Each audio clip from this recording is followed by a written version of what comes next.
Well, once again, you are finding out about things from this show and about this show and from us during the day before you get it from your Kansas City news. So if you are following us, and I hope that you are, on a Thursday morning on social media, you would have had this yesterday before you saw it on your 6, your 9, or your 10 o'clock news. And that is the fact that you have a CEO in downtown Kansas City, Missouri, who is finally calling out people who need to be called out. We can't do it alone. Calling out the Chamber of Commerce, calling out leadership in this town who have completely blinded themselves to the issues that business owners are dealing with in Kansas City. So I put this up on Twitter yesterday, at Pete Mundo. You can see the letter there. And it's an email from a CEO downtown. His name is Greg Trees. And Greg sent this email to business leaders, politicians, and the Chamber of Commerce in Kansas City. And I want to share it with you here because it's critically important. And it's something that I've been saying for a long time business owners in this town need to do. They need to start speaking up if they are having issues when it comes to crime and violence within their businesses and within their own employees. So here's what Greg Trees wrote in this email that was put out in the last couple of days. But we had it first when it came to local media getting ahead of it. He writes here, "Dear all, I write this email with hope and love for our city. If you have a business in downtown Kansas City, you are aware of the problems we are having with crime and homelessness. Unfortunately, our news outlets, and yes, even the Chamber, are playing ostrich as they stick their head in the sand. Just my experiences running an office and living in the Crossroads District are shocking. In the last 6 months, my employees have endured 2 car thefts, catalytic converter thefts, harassment from homeless, human feces, used syringes, and spent bullet shells. My neighbors have had employees robbed, spit on, and more injustices. My wife needs to carry a gun to walk our dogs at night because homeless men follow her on our streets.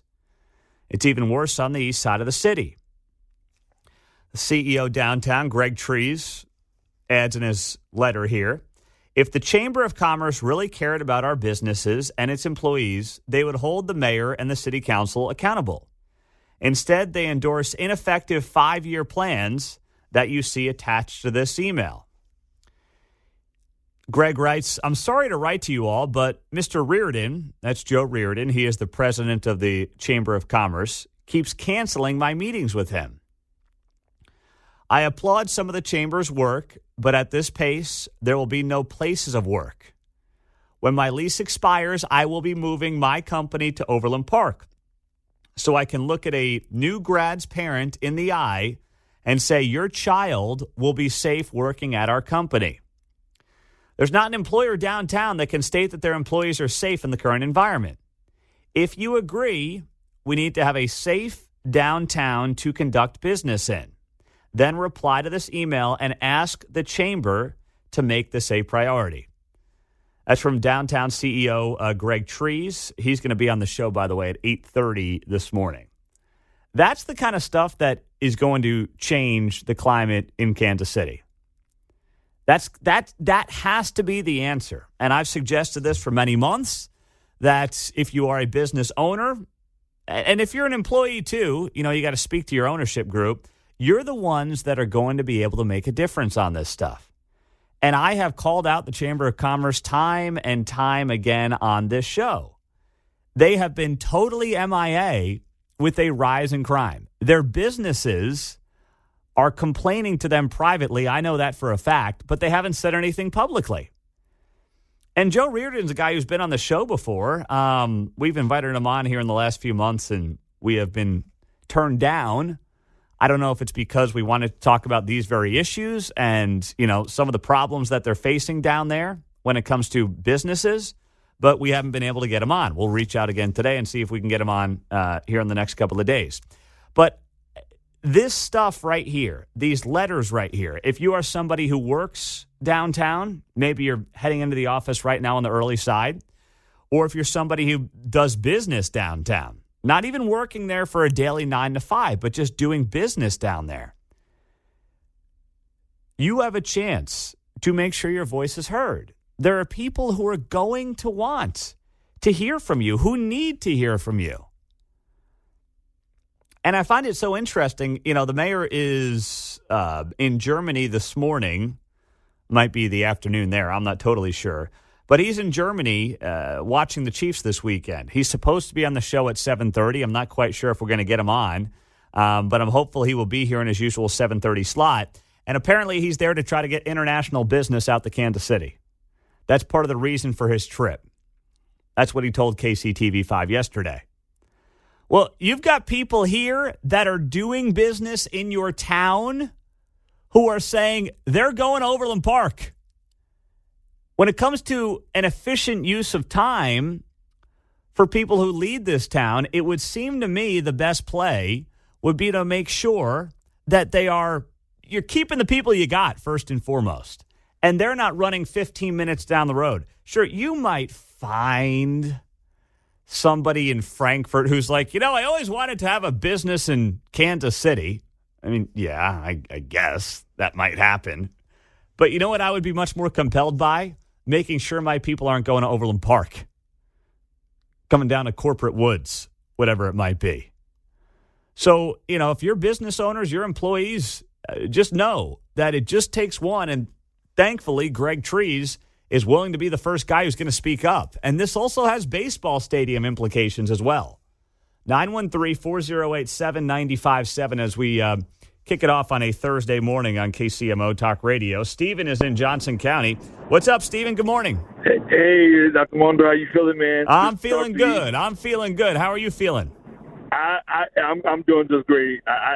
This morning I'm riding down the street, I almost ran off the road because I can understand what this guy is doing. Back in 1997, I was living off of 20th in college, and I went to Bible study on a Wednesday morning, and I came home. They had stole my limousine out the driveway, and I had to pay to find out where it was, and come to find some boys down the street, 14 years old.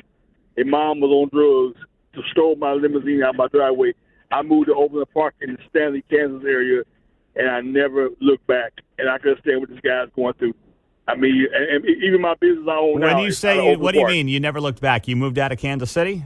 I moved out of Kansas City because they were doing the same thing back then. They kept brushing it under the rug.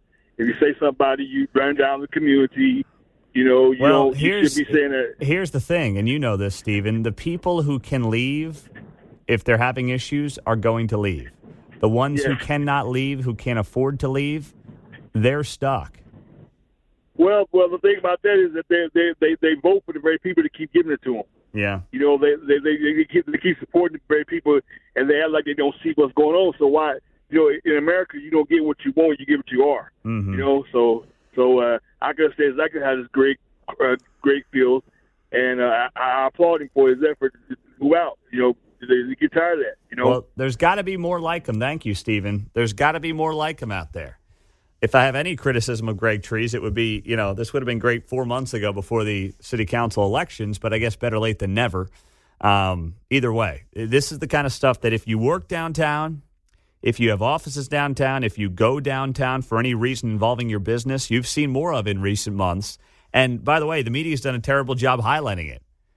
But now you got to start rattling cages. We'll do it. I mean, we care about the safety of people all over town. We're going to talk about it. We're not going to sugarcoat it to protect any politicians here. But it's got to be addressed. 913-408-7957 as we get it rolling on a Thursday morning on KCMO. The mayor is supposed to be here at 7:30. We hope that he will join us, despite the fact that we know he is in Germany as of today, getting ready for the Chiefs-Dolphins game on Sunday. Coming up, we'll get to more of you on this. What are the implications, by the way, for the baseball stadium? Now that you've got CEOs downtown saying they are bailing on Kansas City, they're out. It's all coming up in a busy morning. By the way, those Chris Stapleton tickets we'll have for you at 7:15, 1 hour from now on KCMO, now on FM at 95.7. 6:21 as we get it rolling on a Thursday morning on KCMO Talk Radio. Mayor Lucas is scheduled to be here live from Germany. Our German correspondent, Quentin Lucas, is going to be joining us at 7:35. We've got those Chris Stapleton tickets less than an hour away at 7:15. And the mayor, he's going to have himself a tough conversation today because of the letter that we put out on social media that has tens of thousands of views on it now, was then picked up by other news outlets in town, and they did news stories on their TV broadcast last night. And it's from this local CEO, Greg Trees, and he basically said he's leaving downtown, he's moving his business to Overland Park because in the last 6 months, he's had employees endure 2 car thefts, catalytic converter thefts, harassment from homeless, human feces, used syringes, and spent bullet shells. He says his neighbors have had employees robbed, spit on, and more injustices. He says his wife carries a gun at night to walk their dogs. And he said that he is out. He's going to Overland Park. And by the way, he says that the Chamber of Commerce won't even take his meetings. They keep avoiding him. What's the point of the Chamber of Commerce then? Just to kiss ass all day? I mean, you got people who are members of your chamber who are getting robbed, getting their cars stolen, getting harassed by homeless people, and you don't have the stones to say to the city council, hey, we got a problem here on behalf of the chamber members? It's pathetic. Ron is in Kansas City. Hello, Ron. Good morning. You're on KCMO. Hey, good morning. How's it going? I'm doing well, Ron. How about you?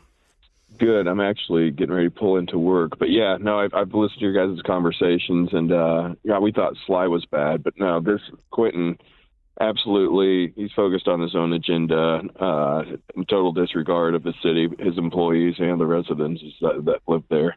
I'm an employee for the city. I won't say which department, but anyway, there's about 1,300 of us, and when people call, we have red lights that go on, and we put water on fire. Yeah. But anyway, yeah. So I won't tell you where I'm from, but or what I do. But I think you can get a good idea. All right, but, water on fire. All right, I think we got it there, Ron. Yeah. Anyways, no, the homelessness is absolutely out of control. We've got homeless camps that are burning each other down, and that's just not where I work. I work in a pretty rough area. I live in Brookside with my wife, and we don't feel safe there. And in Brookside, the fact that we have a residency requirement to live in Kansas City is outdated. It's hard to find in the country. St. Louis just got out of it. But I would say if you took a poll of the 1,300 of us, you'd find many, many people that would love to live the residency requirement, which is sad because Kansas City is a great city and, proud to be there. But when it comes down to the safety of my kids and my wife and, even just the general public transit stops that are coming through Brookside and Waldo, and we have gunshots that are going on in some of the local bars and communities. The bar owners are fed up. The business owners are fed up. The blight is out of control. It's just it's a mess. Let me ask you, Ron, why aren't we hearing more from these people? It gets kicked under the rug. Even in the Brookside area, it's a strongly Irish Catholic community. There's a lot of small schools and stuff that are around these bars, but as soon as that hits the news, it's over for a lot of these small bars and restaurants areas. So it gets taken care of. Plus, down in Power and Light, there's so much crime and so many shootings that go off, whether you hear about it on the news or not. It's absolutely insane. But instead of addressing that, he's hobnobbing with the chiefs or doing these electives for all this money that they're just burning downtown. There's a $200 million park they're going to put over. I'm probably going to say this wrong. Probably 670. They've got the Heart of America Bridge. They're dumping all this money in and turning it into a big entertainment district. But nobody's going to come down. Mm-hmm. It's terrifying. You've seen what's happened on the plaza and brick and mortar stores. Our city's falling apart, but yet they're trying to beautify it and make it look like a real big city. But they haven't addressed any of the safety issues. My wife works downtown, and she works from home a lot. But no, they have cars that get stolen, catalytic converters, as you said, and it's everywhere. It's rampant. Wow. Whether it be Plaza, Brookside, or if you're over on the east side, it's out of control, and it's bleeding into the Northland. It's bleeding into the east side. But no, and the homeless, they have the camps. They're just burning each other out. They're staked up in abandoned homes. They're burning those down, and the police will do absolutely nothing. They said Wow. we tell homeowners to call the mayor if you want to do something about it because their hands are tied. And Well- I'm not even a big fan of the police. Well, But, I know you guys have a little beef, but I understand what you're saying, Ron, and I appreciate you calling in and sharing that story, man, because we need more people like you speaking out, business owners, regular folks, employees saying enough's enough, and got to get that momentum going in the right direction. So we're grateful you called in. absolutely. You guys take it easy. You as well. There you go. I mean, that's a guy who, as he noted there, works for the fire department. Said it in a roundabout way. He also said if they lifted the residency requirement, you see, potentially hundreds of firefighters flee Kansas City, which is telling as well. It's a problem. And by the way, to tie it to the Royals, if you're the Kansas City Royals, you want to invest a couple $2 billion, and you got CEOs saying, I'm out. Crime's out of control, homeless out of control. This is going to play a potential impact in what the Royals do. I mean, it should. It's once again some of the stuff we've been saying for quite some time, but it should play a difference in what the Royals do. At least it would if I was investing $2 billion somewhere. 913-408-7957 is how you join us on KCMO Talk Radio. Coming up, what is the Fed going to do when it comes to your money? How's that going to impact everything going forward? We'll get to that coming up on 95.7 FM. Well, there was a nice little rally in the markets yesterday after Jerome Powell did what was anticipated, I guess, is the best way to put it. But still, you want to hear it from the horse's mouth. And a horse is the nicest thing many will call Jerome Powell after what has been a rough couple of years economically. And Powell was way behind the curve on inflation, but such is life. Either way, the Fed chair yesterday confirmed what many expected, which is that at this point in time, interest rates, he's going to leave them where they are. Today, we decided to leave our policy interest rate unchanged and to continue to reduce our securities holdings. Given how far we have come, along with the uncertainties and risks we face, the committee is proceeding carefully.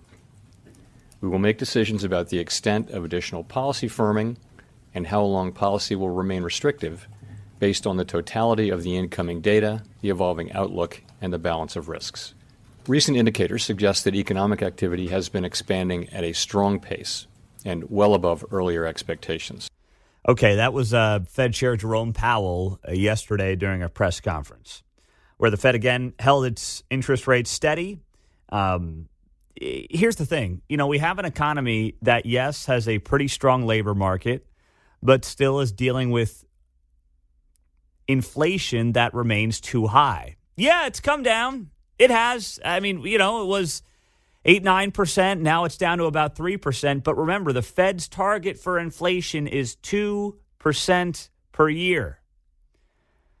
If you are at 3% inflation, you are 50% above your target. That's not good. Great, it's not 8. But ask anybody who's going to grocery stores, anybody who's just living a normal life over the last couple of years, if it feels like inflation's really been at 3-4%, or if it's been at 8-9%, or if it's been at 15 to 20%. I was talking to a guy in the office yesterday, and he was chewing my ear off about this very issue. He's like, getting a set of tires, he's like, is astronomically more expensive than it was a couple of years back. Going to the grocery store, if you are doing those everyday things that many of us do, you're noticing a difference.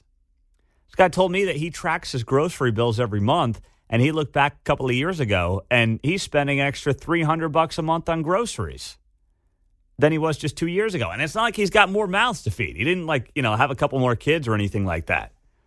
It just kind of creeps on you too, doesn't it? Yeah, exactly. It wasn't right. like you went one day, hey, $300. You got to look back over, a year to two period. 40 here, Yeah. 60 another month. Yeah. And then before you know it, you're sitting there and it's like, holy cow, I got another couple of $100 I got to spend just on groceries for the same food I was eating 2 years ago. And that's what regular people are dealing with right now. So the Fed was excited, to kind of make this announcement. And obviously Wall Street liked the news yesterday. But for normal people, it doesn't mean a whole lot. It's still going to be way too expensive to, certainly you're not going to move in this environment, in this climate, if you're a homeowner. Buying a car is going to cost you.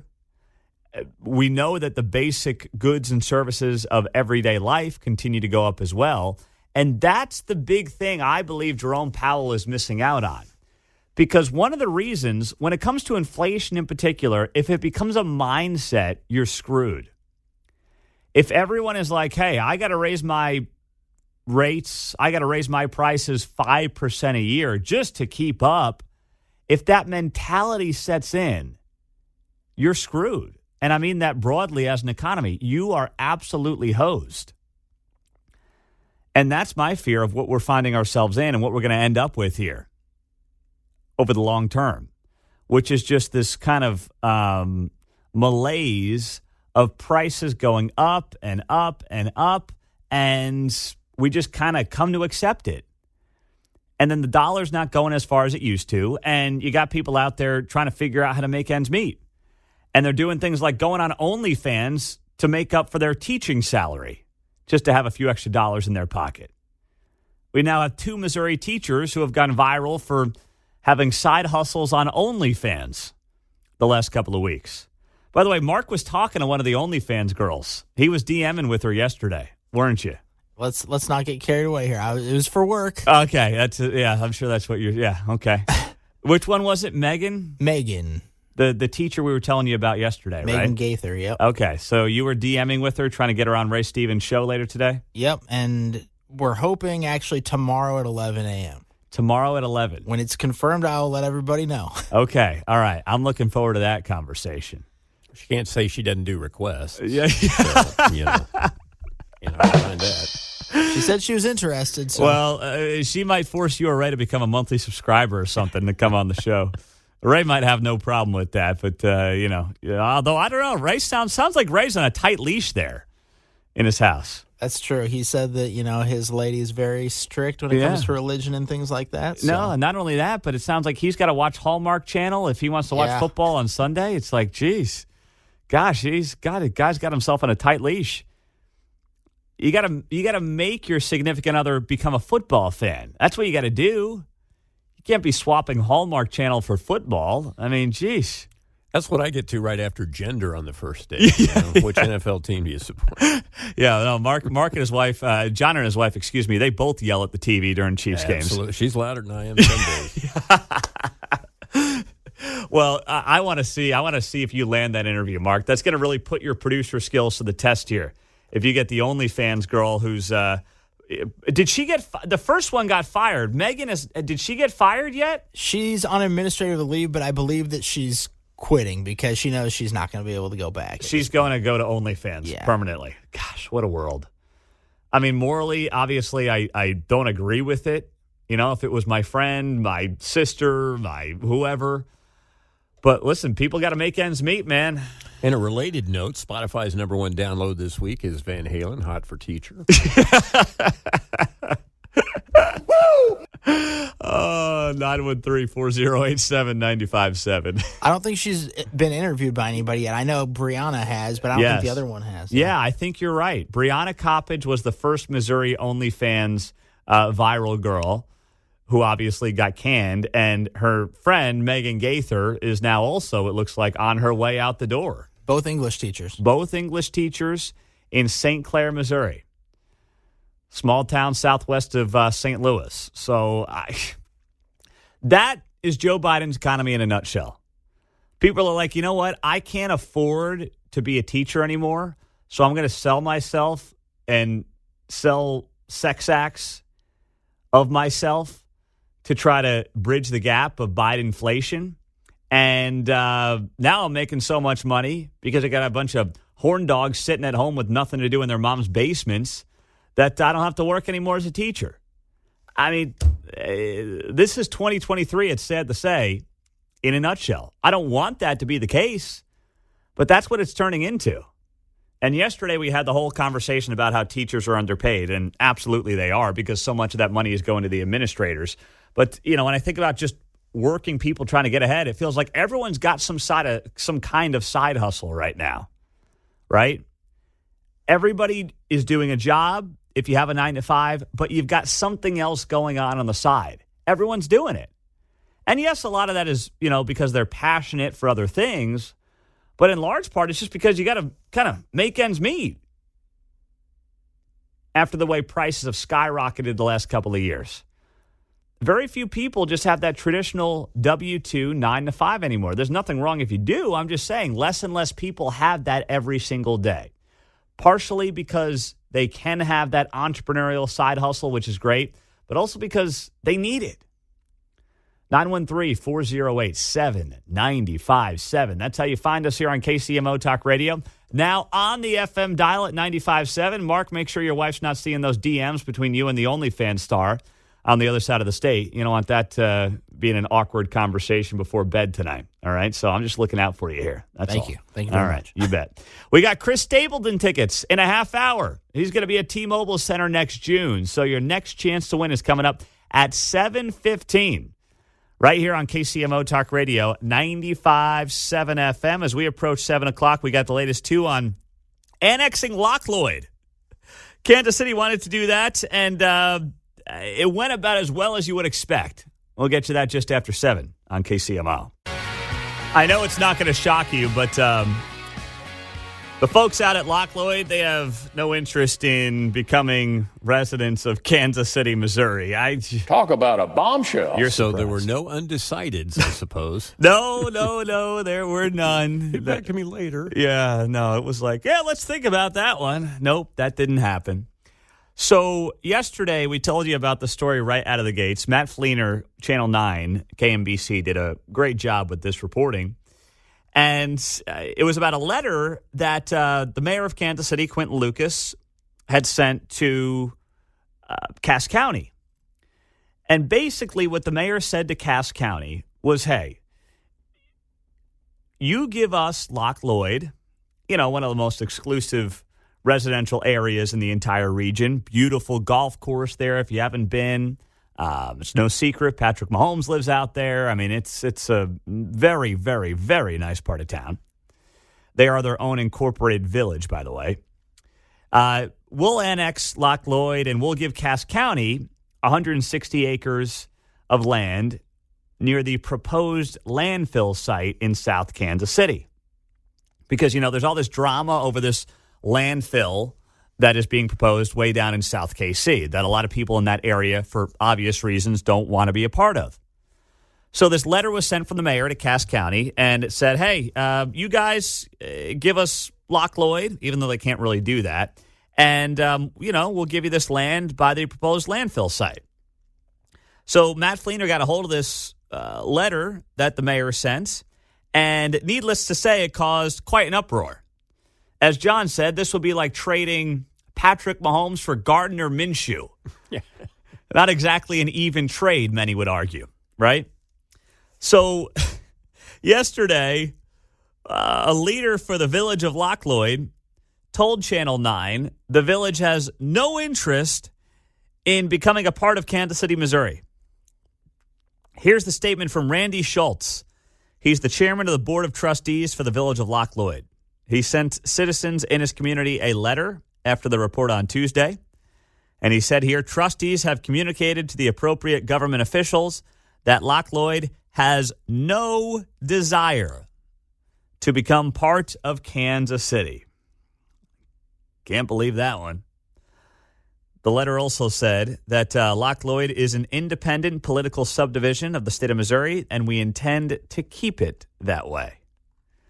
So they are not going to be part of Kansas City, Missouri, despite the fact that the mayor has proposed that they annex Loch Lloyd, which listen, it's like asking out the 10 back in the day. The worst that they'll say is no, but this is a little different because there are political ramifications. It takes quite a bit of gumption if you're the mayor of Kansas City to even have anything in writing proposing you annexing Loch Lloyd. I'm pretty sure that Loch Lloyd residents, if there was a vote on this, I think there's, 400-something homes I looked up yesterday in Loch Lloyd now. It's growing fast out there. I want to say there's a few hundred homes out there. If you were to find 10 homes that wanted to become Kansas City, Missouri residents, I would be surprised if they put it to a vote. Kind of like an HOA. That's basically how Loch Lloyd runs itself. It essentially runs itself like an HOA, but it has been incorporated since September of 2003.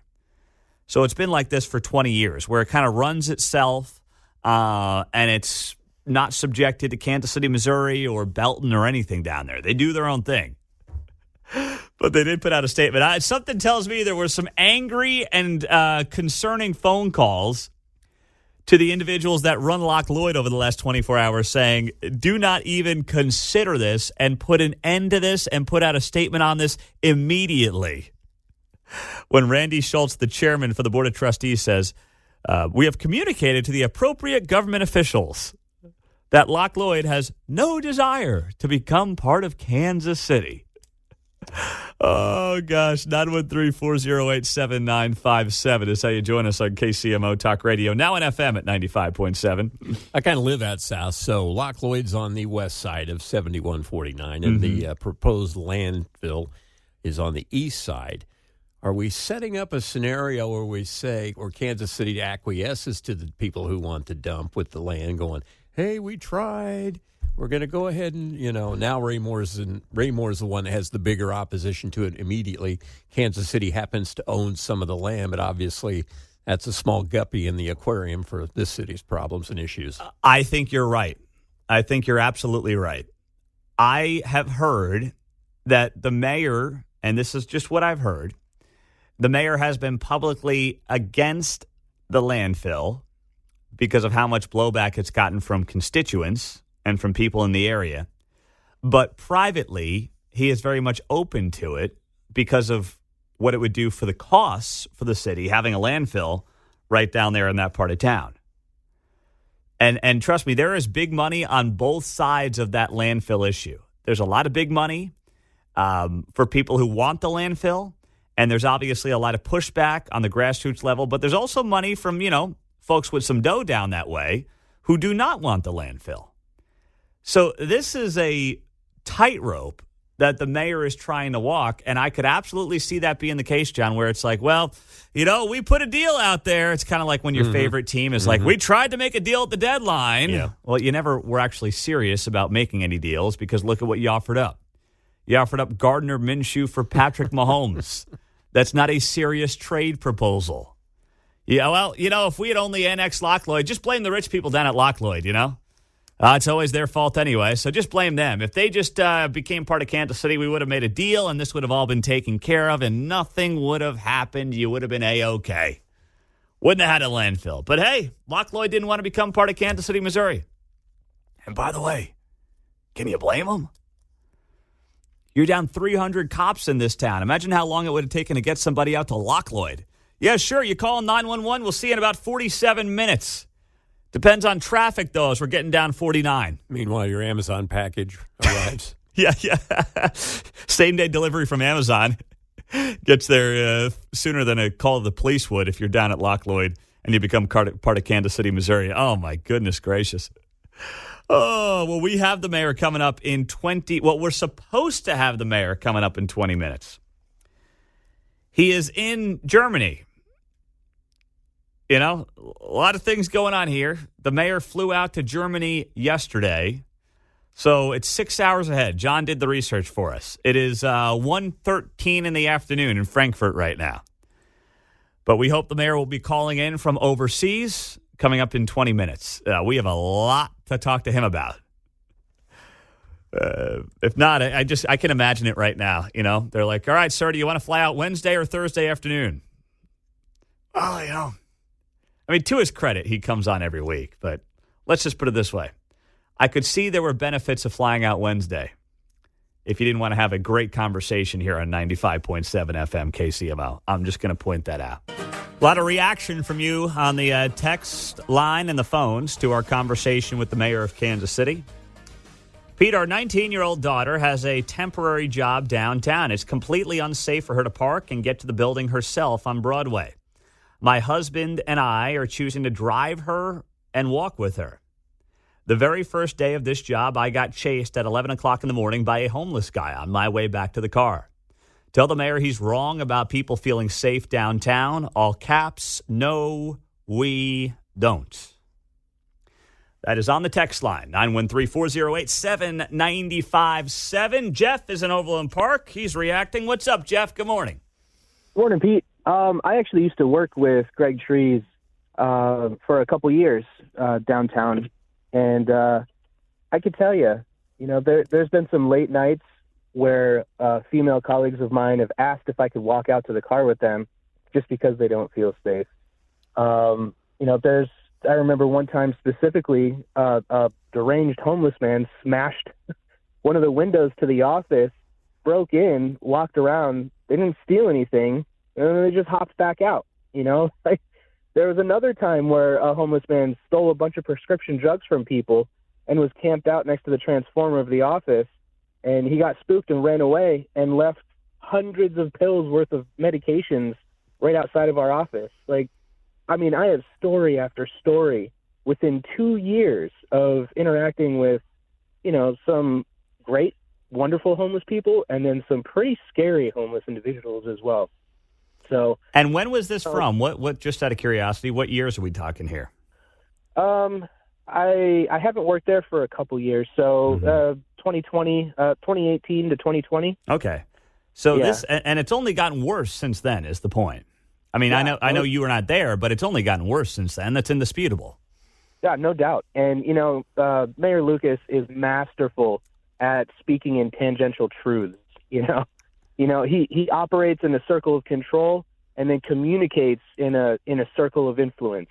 And it drives me nuts listening to that guy speak because he never actually talks about the core issues. He loves dancing around it. Drives me nuts. Jeff, thank you. Appreciate it. 913-408-7957. Well, Greg Trees, who wrote that letter to the Chamber of Commerce and other business leaders and political leaders here in town. And by the way, we broke that story yesterday. We had it before anybody else publicly had it here in Kansas City. It's on my Twitter and on the Facebook page. Just search Pete Mundo. You'll find it there. The local news. Only Fox 4, I think, did a story on this. Credit to Fox 4, and I saw Jonathan Ketz did a story on this as well. But here's the thing. A lot of the other media folks, and if I'm wrong on that, I'll check, but I didn't see it on any of the other local news sites. They don't want to touch this story. They don't want to do a story and run a story that's perceived critical of the Chamber of Commerce, right? They don't want to miss out on being invited to the Chamber of Commerce's, annual events and getting slapped on the back and eating the shrimp at the cocktail party and all that stuff. So a lot of them didn't want to write this, didn't want to do anything on this story. But it seems to me it's a story that's worth telling, right? Because the irony of the mayor being in Frankfurt, Germany, where he says that he is looking to curry favor with business and try to bring international business to Kansas City, on the same day that a CEO of a company that employs, as I looked up, between 50 and 200 people, says he's going out to Overland Park. It's like, dang, I think I'd be trying to keep the people in Kansas City here first before I'm going to Germany to try to recruit business from the other side of the world. That's just me. I mean, but what do I know here, right? I just got a microphone in front of my face. I don't really know anything. So it's like, that might be the approach I would take. And then, of course, the Chamber of Commerce subsidizing the trip. Hey, you're not paying for it if you're the taxpayer. Just to put that out there. You, the taxpayer in Kansas City, are not paying for the trip. You heard that from the mayor. The Chamber of Commerce is. Now, of course, there are thousands of businesses here around Kansas City who pay dues to the Chamber of Commerce, and they can decide for themselves whether or not they think it's a great idea and money well spent to have Quentin Lucas and Laura Kelly and Mike Kehoe over there in Frankfurt this week. I'll let you guys decide that, but that's how that trip's being funded, just so you know. 913-408-7957 is the studio line and the text line here on KCMO Talk Radio. So Jeff has my vote for caller of the day. That's coming through on the text line loud and clear from some of you. All right, well, we'll have to see. We announce our caller of the day every day at 9:30. And there's a couple of folks who have been in the running this morning. So if you might have missed the 6 o'clock hour, we've had some strong calls. It's going to be a tough one. John, Mark, and I are going to be arguing about caller of the day today. That's what we usually do during the 9 o'clock commercial break. Oh, gosh. Well, we hope your Thursday morning's off to a great start. Greg Trees is going to be here just after 8:30 on KCMO Talk Radio. I do have to also address this, in the wake of everything going on around the world. The push from the White House the last 24 hours is fighting Islamophobia. 8:20, welcome in on a Thursday morning on 95.7 FM KCMO Talk Radio. Can I just, before we get to Greg Trees, bottom of the hour, can I share with you the worst article I've read this week in Kansas City media? Just briefly. We'll have some fun with it, because if not, I'm just going to end up, getting all annoyed. I don't want to do that because it's so absurd. It really is so absurd. So by now you know that our interview with Eric DeValkenair's wife, Sarah, last week got an enormous amount of attention. We had news trucks outside the building when she was inside the building for the interview. Of course, Eric had his prison sentence upheld by a judge 2 weeks ago. The family is now looking for a pardon from Governor Mike Parson. He has remained very quiet about this. He hasn't really said anything about this. We've reached out to his office. I'm trying to get him on the show. I mean, there's not much going on there. Trying to get something out of him. And I predicted this well over a week ago. I said I don't think he's going to do it. I don't think that he wants to deal with the fallout of this. That's just my hunch. But anyway, Kansas City Defender, which is kind of like, I don't know what you'd call them. I could say words that aren't FCC compliant in terms of what I would call them. But it's like it's like a super progressive, crazy, out there, wannabe blog-ish? I don't know. I mean, it's a joke of an outlet is what it is. That's the best way to put it. So they write this headline here at the Kansas City Defender. Maybe I should just read their about description sometime. That may be the best way to do it. Oh, here they call themselves America's #1 newsletter for black politics, culture, tech, and world news. Smart, brief, and straight to your inbox. I'll pass. So they write this story here, headlined, and it's written by an individual named Ryan S. And at the bottom, it says a little bio on Ryan S., and it has the pronouns at the top, by the way. Just, kind of know what kind of outlet this is, right? Kansas City Star is going to start doing that pretty soon. They're going to have the pronouns next to the author's name. I love it when people are so convinced of their convictions, they use their name. Yeah, but that's true, too. No last name. Yes. Just says Ryan S., and then it says he, him, his, or they, them, theirs. Like, whatever. I'll play the pronoun game, I guess, if you want, but I don't understand that. How is it he, him, his, or they, them, theirs? Is it like Monday, Wednesday, Friday is he, him, his, and then Tuesday, Thursday, Saturday is they, them, theirs, then Sunday is kind of a free-for-all, flip a coin? I don't understand that. Like, even if you want to play the game, how is it he, him, his, or they, them, theirs? But whatever. Beside the point, I'm getting off track here. I'm just trying to understand. All I hear when you say that is pronouns are shimp and curly. All right. Here's the headline of the story. Wife of racist convicted killer KCPD cop says he was a hero for killing Cameron Lamb. Demands governor to pardon him. Now, even if you think that Eric DeValkenair was rightfully charged and rightfully convicted,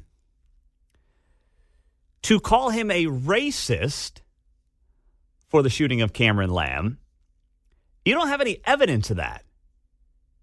You don't. Even if you think it was a wrongful shooting and a shooting that should result in him spending time in prison, which is what he's about to do, unless the governor does get involved, to use the word racist in the headline is completely out of line, even if you think that he should be in prison.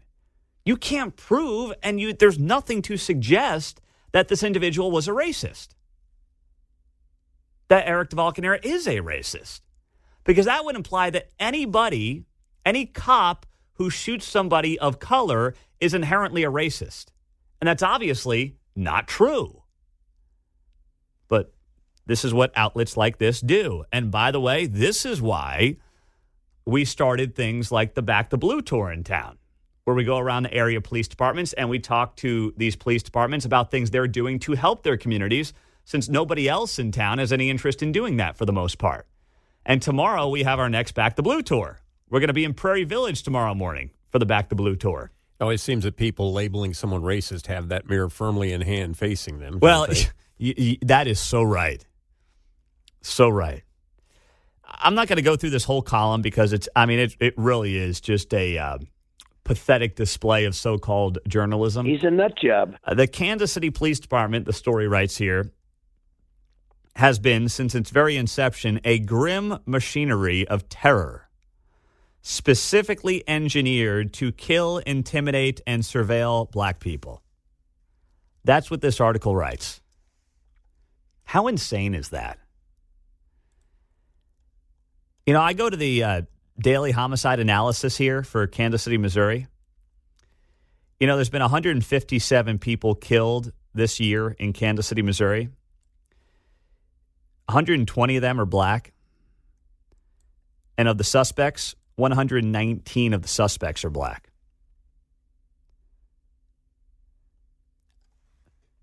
Those are facts. You tell me who is, in the words of this author at the Kansas City Defender, who is out there involved with a grim machinery of terror, killing, intimidating black people? Is it the cops? Or is it, as I just shared with you, the facts of the daily homicide analysis here in town? Is it individual citizens going after each other? And oftentimes what you see here, based on the data, 120 of 157 homicide victims in this town are black. 109 of those suspects are black. And by the way, 38 of them, we don't know who the suspects are. They're unidentified right now. They could be any skin color. Doesn't that tell you all you need to know about where we're at right now in this whole deal? I've got less than a minute. I'll squeeze in a call. Wes is in Gladstone. Go ahead, Wes. Yeah, Pete, you know, this ties into the trouble downtown. Whenever you've got I'll call it a media outlet or whatever it is, who keeps perpetuating these lies, no wonder you've got such mistrust of the cops, and you've got a bunch of angry young black men who, if I was in their shoes and I was being fed this propaganda all the time, I'd be pissed off too, man. Yeah. No, listen, I agree with you, Wes, and thank you for that. I agree. Like, there's a lot of these people who are just getting bad information from bad news sources and bad people. And, yeah, I mean, we'd like to think that every young person is going to go out there and do their own research, but a lot of them aren't for whatever reason. And then they're told to fear cops, and that's just not what the data in any way shows. They're looking for the research that backs up their thought process, actually. Yeah, that's a good point.